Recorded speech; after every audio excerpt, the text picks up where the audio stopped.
Could Juan Soto be baseball's first $500 million man? We're going to discuss that on today's crossover edition of Locked On Mets. You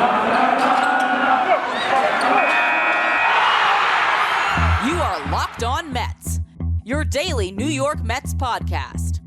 Part of the Locked On Podcast Network, your team every day.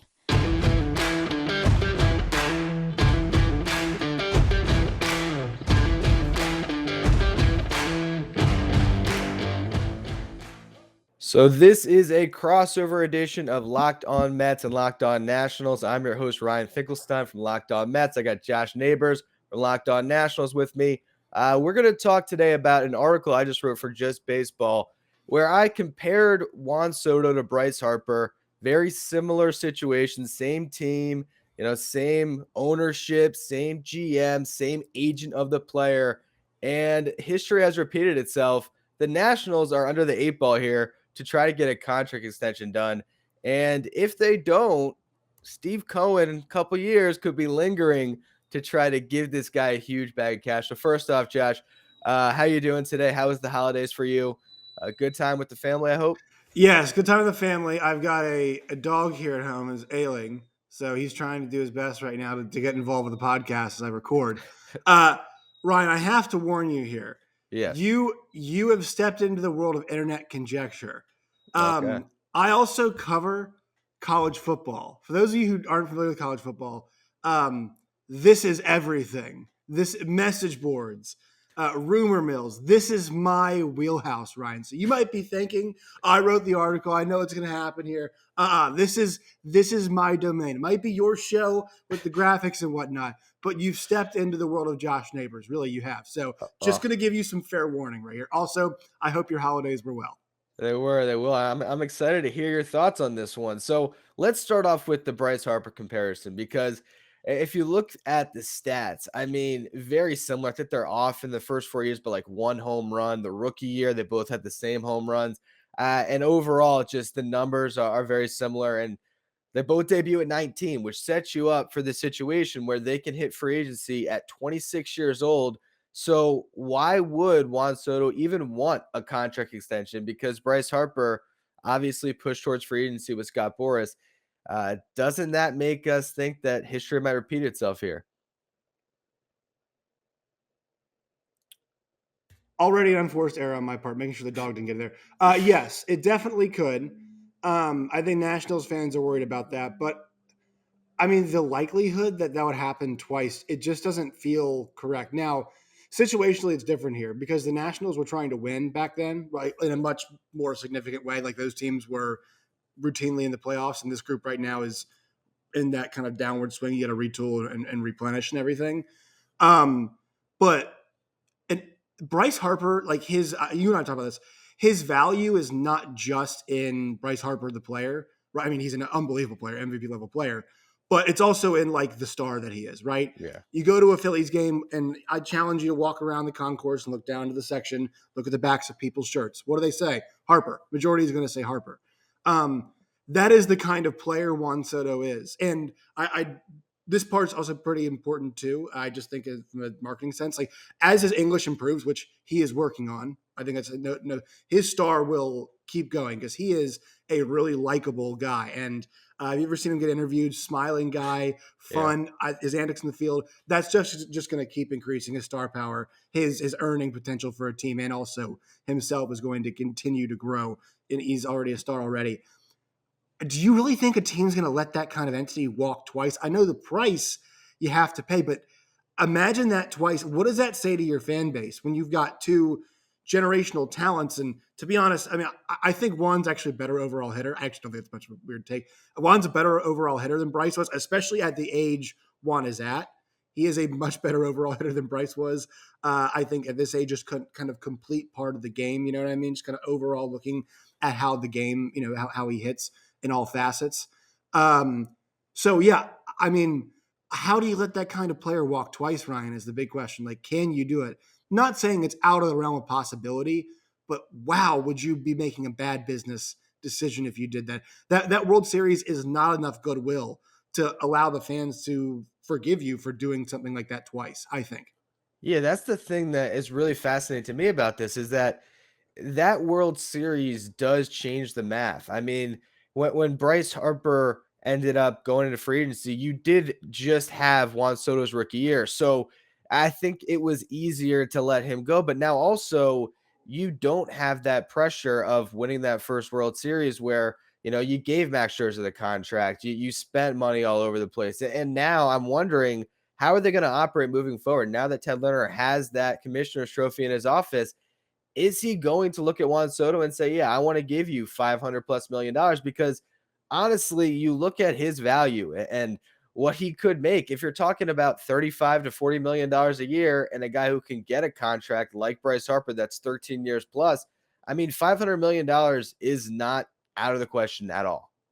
No, it shouldn't be out of the question. I mean, he is, in my opinion, right now the best hitter in baseball. Yeah. And he is, 22, 23. I always forget how old he is. He is 22, 23 years old. And his also like he's getting better, right? Like you when you watch him hit, I was talking to Javi Reyes, Locked on Padres host, and he was like, oh, a lot of meaningless at bats second half. If you watch, like, his approach doesn't change. He adapts and he's getting better. Like it feels like every single at bat. He had that insane run in the second half, where his on base percentage was really good. Part of that was, he's the only feared guy in the lineup, but he's not going to adjust or press because other guys around him are gone. And because of that, there is an argument, and I think this actually kind of helps your Mets argument. Like, he can hit anywhere if you want to put 1, 2, 3, or 4, you never do 4, but let's just say, for the sake of argument, you could hit him 1, 2, 3, or 4 if you wanted to. There is an argument for all 4 of those spots. And he could, he would be maybe the best guy in the league at all 4 of those spots because of the variety. And I know he wants to steal more bases. I just think that to me is like, okay, he wants to kind of help his speed. Speed's not something you can teach, but you can develop instincts, get breaks, stuff like that. He's working on every facet and also the defense too. So to me, it's worth that kind of investment. Now, Juan's talked about it, and I think he's acknowledged, like, and Scott Boras said too, he's not feeling the pressure to become a $500 million player. It's not what it's about. It's about finding the right opportunity, the right situation, and all that, and all that stuff. But man, like, Washington last year plugged Kyle Schwarber into the leadoff spot. They had one other hitter, Trey Turner, and then their offense was a house of fire. Yeah. So it just kind of shows you, like, and also those guys were gone last year. The Nats offense didn't really drop off too much second half. That was not the reason. I've said this a bunch. It's not the reason why they lost a bunch of games.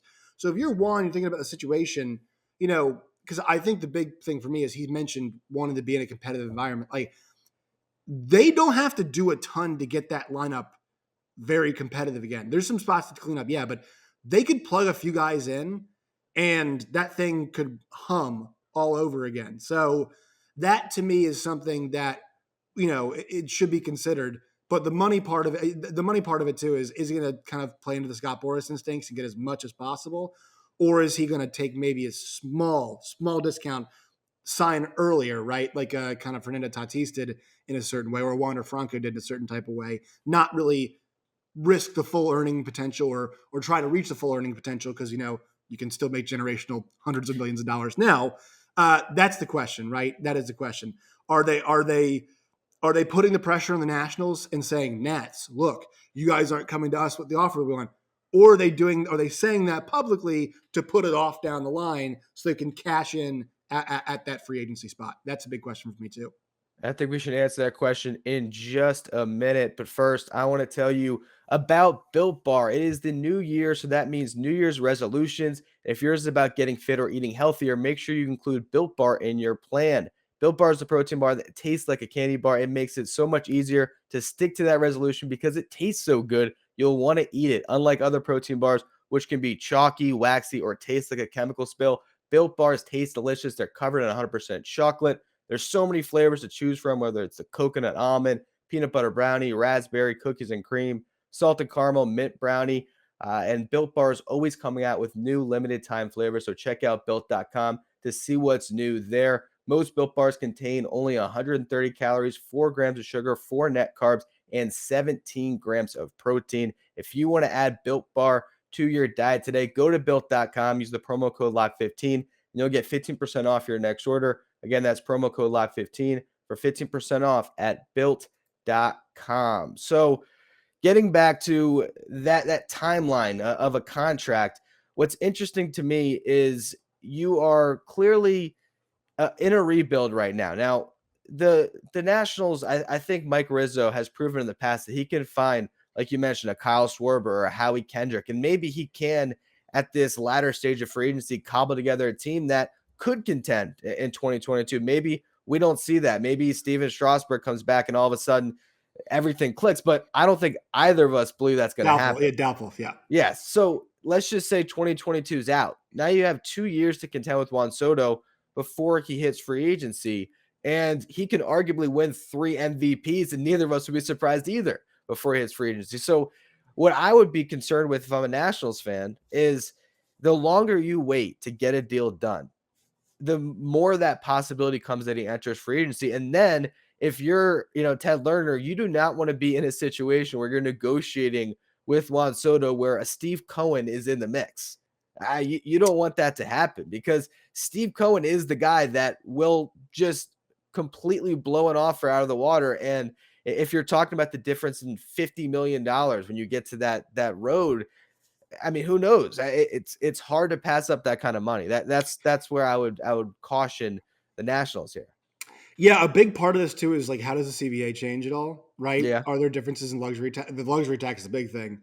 Or maybe it's not for Steve Cohen. I don't really know, right? Does it? He's probably like, guys, pick the number. It's fine. You guys can pick the luxury tax number, pick the penalty. I think they just did that with Max Scherzer. I think they just gave him a blank check. It was like, all right, yeah. And the thing about Matt, I actually saw some Nats fans who were like upset about it. And it's like, look, he has an obligation to the players as a players association. Big part of that to sign that contract. Like, yeah, that is malpractice if he does not because it sets a precedent, right? A player this old can get paid this much. It can happen. It can happen to you too. That's kind of the message that players have to do. So good for him for getting that bag. But the CBA part of it's going to be interesting. I understand the more you wait, but also once again, from the Scott Boras, Juan Soto perspective, like, how long is the Nationals down period going to be? We have to see that. To me, 2022, it makes no sense for them to go for anything. They need to see what parts of their team are worth retaining, right? And also, they got to see if they can get some of these young guys that are in the minor leagues up. They got a bunch of guys that are performing pretty well, top prospects. Cade Cavalli and Jackson Rutledge are 2 pitching. And to my point, I mean before, like, that's what they have to get fixed. The lineup to me is an easier fix than that. I mean, they can go to one and say, look, we're not going to put it all on you, but we can make some moves in a pretty quick, a quick amount of time that put this lineup in a good position to win. We could even make 2 or 3 offseason. I mean, the offseason. If the Nationals added, let's just say the Nationals added the guys the Mets added, right? They added Marte, they added Marcana, they added Escobar, right? If you add those 3 guys, like, what are we talking about with the line?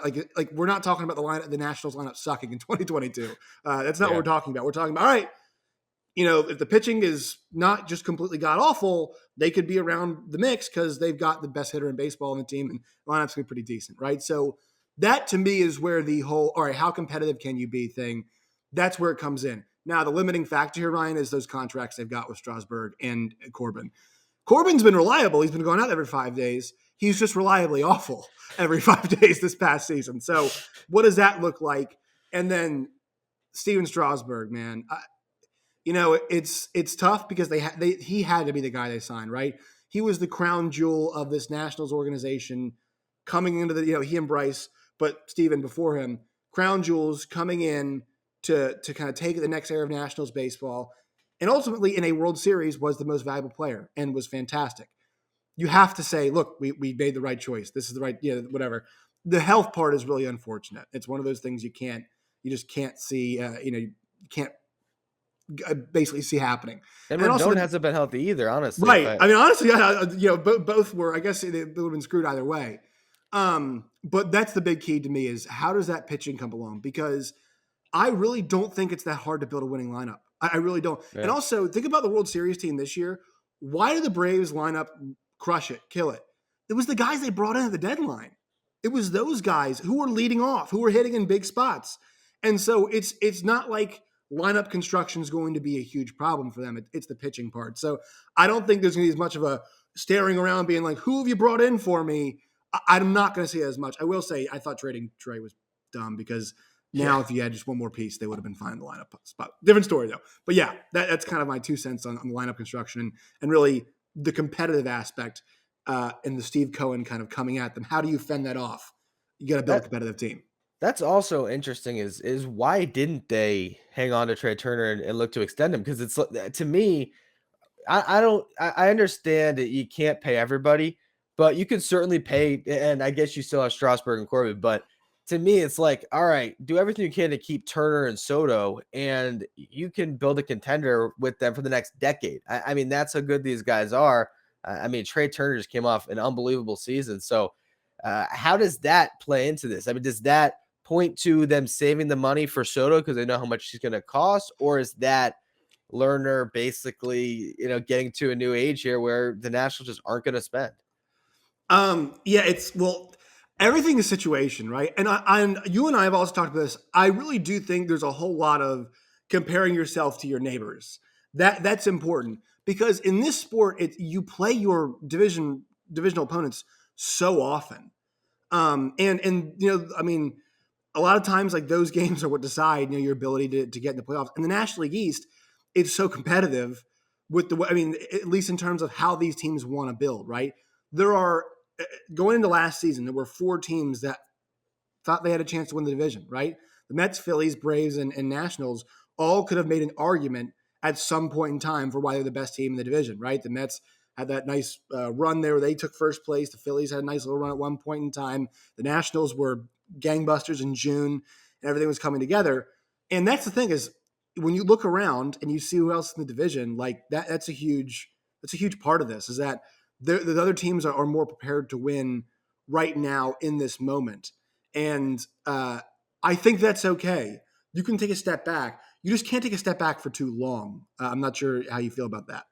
Yeah, definitely. I mean, you look right now, and even the Marlins have this great pitching staff. So, and the Phillies have the reigning MVP, somebody that well, and Bryce Harper we were talking about earlier, and Zach Wheeler, and runner up in Cy Young. So even if their roster as a whole isn't great, they have some great players. We know the Mets are all in. The Braves are the reigning World Series champs. Everyone to some extent is going for it next year, except for the Nationals. Right.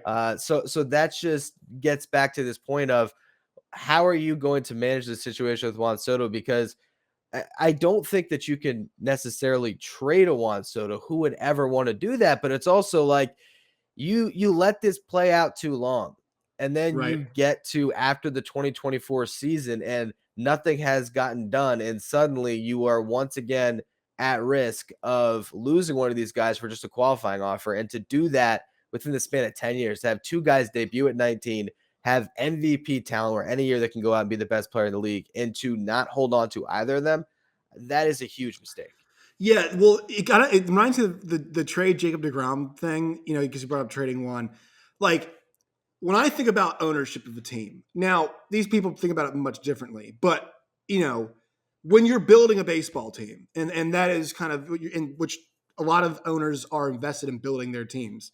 If you're not there to build a team, I think you should get out and sell the team. I don't think it's fair to the fans. There are too many stakeholders who are invested, but you do the entire like exercise here is to get players like Jacob DeGrom and Juan Soto, right? Yeah.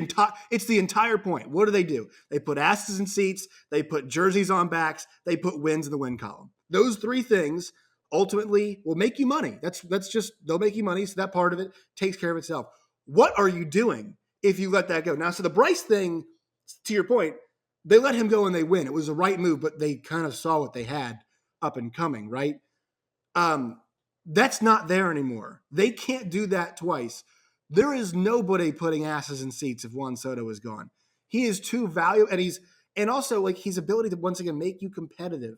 He's too valuable of an asset. So to me, Ryan, to answer your question, once that CBA is figured out and you know what parameters you have, because I do think there's a bit of I know it seems weird to say, hey, there's some financial consciousness happening when we're talking about a $500 million contract, but I do think that's what can we do financial consideration wise to make this happen now? Now we know what the parameters are, luxury tax, whatnot. And not only just re-sign one, like what space does it give us to put other stuff around him so we can build a more competitive team? That's the Nationals to come after it. So I think this conversation could heat up once we see baseball come back, if you will, out of the lockout. Yeah, and we'll see what happens there. I don't know if I bet on an extension right away, but we'll see No, what God, happens. no, But no. one place you could go to bet on other things, of course, is BetOnline, right? Which has you covered with more props, odds, and lines than ever before as the football season continues to march through the college bowl season and the pro football playoffs.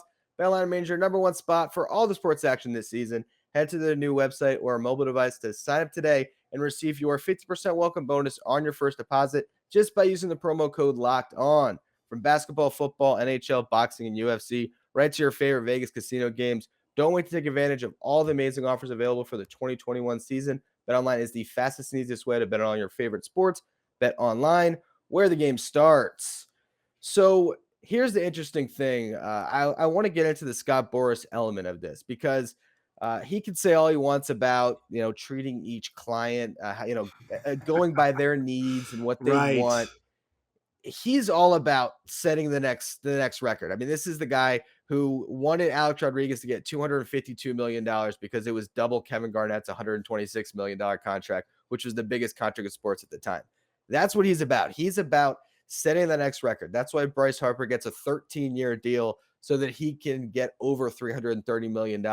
And that AAV was lower, but he got the total guaranteed contract, which is still the biggest free agent contract ever signed. So if you talk about a contract extension, I'll tell you the starting point right now. It's $427 million because Mike Trout got 426.5. So it's going to be over that. That is the starting point. And again, if you extend out the years of this and you talk about signing a contract this offseason, a 15-year deal, I think it took him through his age 37 season, which is crazy that he could sign a 15-year deal and not even I be hate 40. this. So sports so stupid. Why? I mean, there's no reason contracts should be like. Was it? You're a hockey guy, right? I'm not a Was it, hockey guy. okay. Go Was it ahead. I remember Ilya Kovalchuk signed like a 16-year contract, something like that. Sorry, continue. It's It's so dumb. crazy. It's So dumb. crazy to So sign. dumb. I mean, thinking about it, he's I think he just turned 23 in October. So I mean, can we put a pin in this really fast? Because I want to yeah, mention something here. So you like the NBA. The yeah, problem with the baseball compared to the NBA is so while there's a cap on the contract, you get to your contracts faster. So think yeah. about once you said what age Juan Soto becomes a free agent. I don't know exactly what it is. It's So obviously he 2 or 3 becomes a years. free agent at 26, and he just turned 23. Right. So 26 years old. At 26, let's just say you come into the league at 18, 19 like he did. Do you know what contract you're on at age 26, 27? You're on number 2. You're about actually to sign number 3. Your rookie deal takes you to probably 23, 20, 22, 23 years old. If you're a good player, well, especially him, it takes you up to 26, 27, 28. So that's the one problem with baseball too, is that guys are signing their contracts at this point, which I hate. I think that's bad. I'm not sure if you feel the same way about What that. signing their extensions now? You're talking about like Wander Franco? Yeah, no. I'm talking about like when you should not be up with arbitration at Yeah. the age of 26, 27, 28, right? And a lot of guys, it's actually later than that, right? I mean, how many guys are in the league at the point Juan Soto is? A lot of guys are signing their big deals at 30. Just look at Pete Alonso. So he debuts Right. at like 24. I mean, he can't get his first taste of free agency until he's basically in his 30s already. And I think that's a huge part of this Big CBA problem. is that's what they want. They want, less control these teams have. They want to be able to test the market sooner. Yeah, no, I'm with you on that. Now, sorry, I cut you off to your point. Continue. Do you remember what you were saying? Sorry. Yeah, well, yeah. So I mean, if you're looking at a 15-year deal, and the number I came up with on my article was 15 years, 525, which is 35 million a year. That's like a reasonable contract. I think if the Nationals signed to that deal, no one's saying you paid him too much, and that's crazy to say with that amount of money, but that is what you're talking about. And if you don't want this to get to a point where Juan Soto is going to wear another jersey, this is the time to do that. Because again, the closer he gets to free agency, the more Scott Boras is going to think, well, man, I can maybe get $600 million for Juan. Like it just gets Right. out of hand. And also, you could defer some of that money too. I mean, they did that if you're Scott Boras, also be like, hey, look, in the event something disaster happens, whatever, like how nice would it be to have this $1 million? I'll let you know right now. Here's the one coming in for Mr. Max Scherzer: 15 this year, 15 next year, 15 2024, 15 in 2025, and 15 in 2026. How's that sound? How's that sound? He'll be out of baseball. He actually might not be, but we think he'll be out of baseball, right? By that point, knowing Crazy Max, he might just keep rolling. But he'll be out of baseball at that point. So they could also defer some of that. So if you factor that into your contract too, and I mean, I don't think Nationals fans would at this point like, hey, we're going to keep paying him until he's 45 years old. You'd be like, dude, do whatever. Do Yeah. whatever it takes to keep him. So yeah, I'm with you on this. I think it's a fair deal. That's probably what it'll be. Once again, I cringe at 15 years. Yeah. I really do, man. It's like that's too long for a contract for both parties. I don't think anybody should be in something where it's a 15-year contract. It's a freshman in high school. Right. Yeah. That is a yes. That is almost. That is a young adult. That contract is a young adult. It can take its learner's permit. That contract can go to the driving school and get a learner's permit. So yeah, I'm with you on that. It's absurd. Yes. Fair. I think so. A quick question back to you. Do you think the length of time matters for him at all? Do you think he wants to leave himself some flexibility at the end of his career to maybe go somewhere else and maybe he takes a shorter deal, obviously kind of up the dollar figure, but he wants to leave himself some leverage to go explore other opportunities in case he turns 35, 36 and says, you know what, I'd like to go play somewhere else. I think it comes back to Boras to me. You look at the top 10 contracts in MLB history, and Boras clients own 7 of them. And Yeah. it's to me, it's the person advising him is going to want to get it all in one lump sum because he loves to push that needle further. And so because of that, I do think that they're going to try to get one massive contract.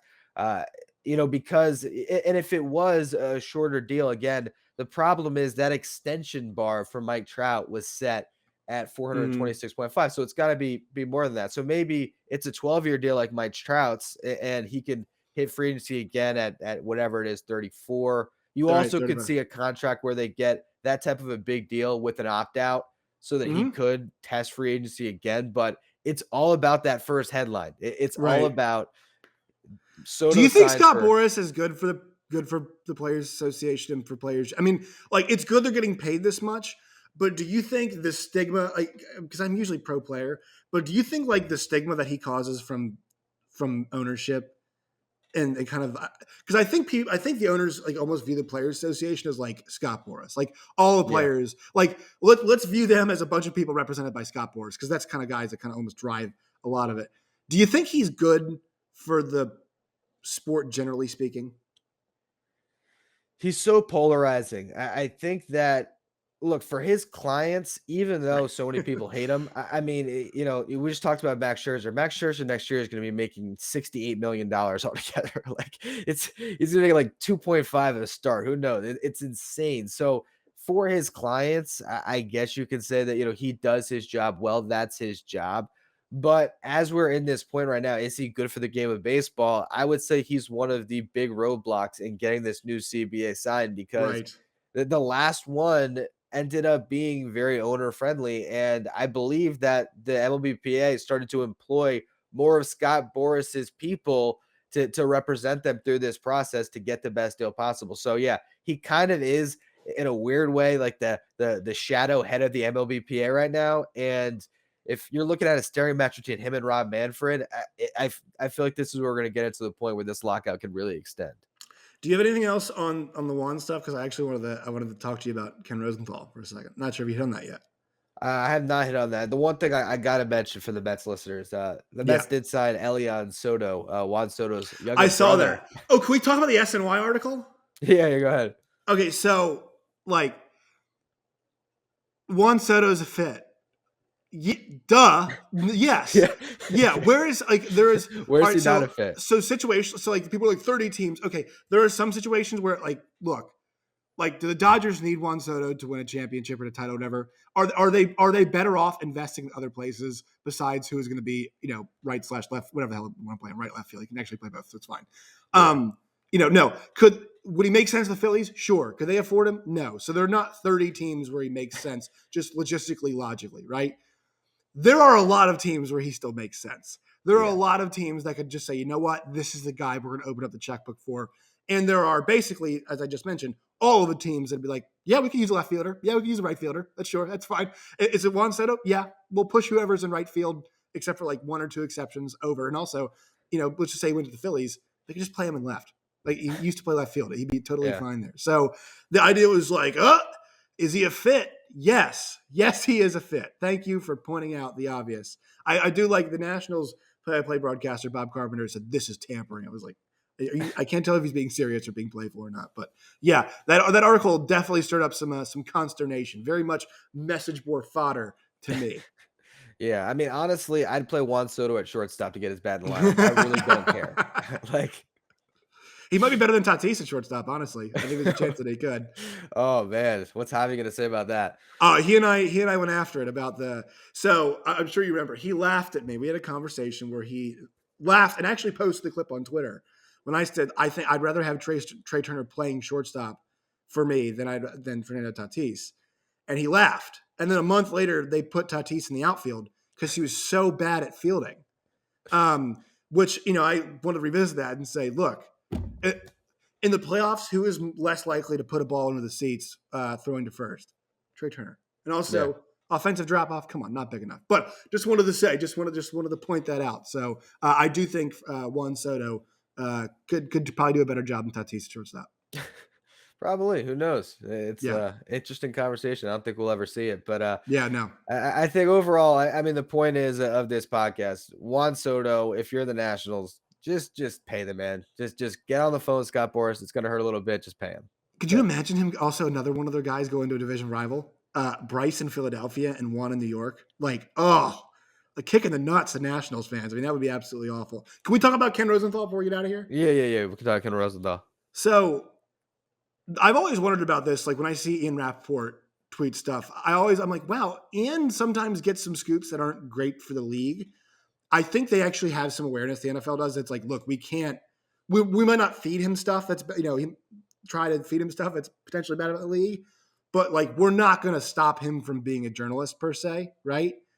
This is like abhorrent what the league is doing. Also, waiting until his contract runs out to be like, maybe people will forget this bad stuff he says, and that was because he said it in 2020 about Rob Manfred. It's just a really shit look at a time. I'm sorry I'm cursing so much, but it's a bad look right now for the league while they're going through a lockout. There's no negotiation happening right now. People think Rob Manfred's a clown as it is. And then for this to happen, because Rob Manfred got his feelings hurt and it happened on MLB Network, like, come on, dude. This guy was actually a notch in your cap. Like, that was something you could say, well, at least they have a good, honest journalist like Ken Rosenthal employed. Not anymore. Yeah, no, I haven't read too much about everything that went into this. Obviously, the big headline was, it was because of that criticism of Rob Manfred. I also do wonder, though, how much of this is a network that is trying to make cuts. And I'd imagine Ken Rosenthal gets paid more than whoever's going to fill into those shoes. So I do think that even though that was the big headline, I do wonder how much of that is really what happened here, because you see, and I was always a fan when I was in high school of watching Intentional Talk, and I didn't watch it much lately, but it was Chris Russo and Kevin Millar, and then they got, or not Chris Russo. Intentional Talk was that was Kevin Millar and I forget who else. Now I'm forgetting his name. It's High Heat is Chris Russo. Yeah. Oh man. Which I actually like the show too. I know you're talking about. I can't have that. Chris Russo. That's a completely different Chris. Yeah, actually, with your Chris Rose. Chris Rose. I'm just kidding. With your New York audience, actually, they might get a bit more on you for the same. Yeah, exactly. Mad Dog. Yeah, the Mad Dog. What am I doing? But yeah, so Chris Rose, they let him go, and it was because his contract was up, and he was going to make more than a lot of other people. So I do wonder if there was some financial implication as well behind this that maybe isn't getting reported as much. But that's fair. That's a fair point. I just think that guy is such a good asset for you. Oh yeah. No. He is so well connected in the game. And look, I know he had the snafu where they thought Max Scherzer was going to be a Padre, and then it turns out he was a Dodger, right? It happens. But I mean, I'll be honest, the baseball reporting is, as far as like major leagues with like great reporters, they don't have as many. NFL, NBA, NHL is also hurt in that department too. But like those, college football, even I'd say it's a lot better than MLB, and he's one of the best. And I think he does a great job. He does a great job on TV. I'm glad Fox is going to retain him, obviously. And he's been getting a lot of support too. I think people, it just kind of shows you like baseball can't get out of its own way, because even if it was a budget issue, Ryan, I still think there's a certain way you could go about this where it's like, look, we couldn't come to an agreement. Flat out just not renewing the contract, which is what it sounds like they did. looks bad, and you're seeing why. So I just think it's a sport. It just shows that the sport can't avoid negative press, even though it has opportunities to all the time. Yeah, no, 100%. I think you just mentioned the NBA, and I think like every sport kind of has the two. It's like Shams and Woj, and Right. for baseball, it's Paston and Rosenthal. I mean, those are Right. really kind of the two. And Not yeah, Bob Nightingale? oh no, wasn't it? Did he recently tweet out that like the two sides hadn't met or anything, and then everyone was taking that? It's all right. I guess that means they're gonna I had a the meeting lockout's last night. over. Yeah. Bob Nightingale thinks this is going to keep going. That must mean that it's over. So, Hilarious. yeah, we'll see what happens with the lockout, and we'll see what happens with Juan Soto and all these things as it relates to the Mets and the Nationals. As always, thank you for listening. I'm your host, Ryan Finkelstein. You can find Josh Neighbors at Josh Neighbors _ on Twitter. And yeah, if you're watching on YouTube, you can see it right on the screen there. Thank you for making Locked On Mets your first listen every day. Now, for your second listen, check out Locked On Bets, hosted by your boy Q and handicapping expert Lee Sterling. Wait, not me? I'm what, my third I'm listen? sorry. Yeah, third listen. Today. Damn. Sorry. I mean, Come Locked On on. Bets, it rhymes with Locked On Mets. You got to go 1-2 with That's that. fair. And that's where you get all your daily gambling advice, so you can follow Locked On Bets wherever you get podcasts.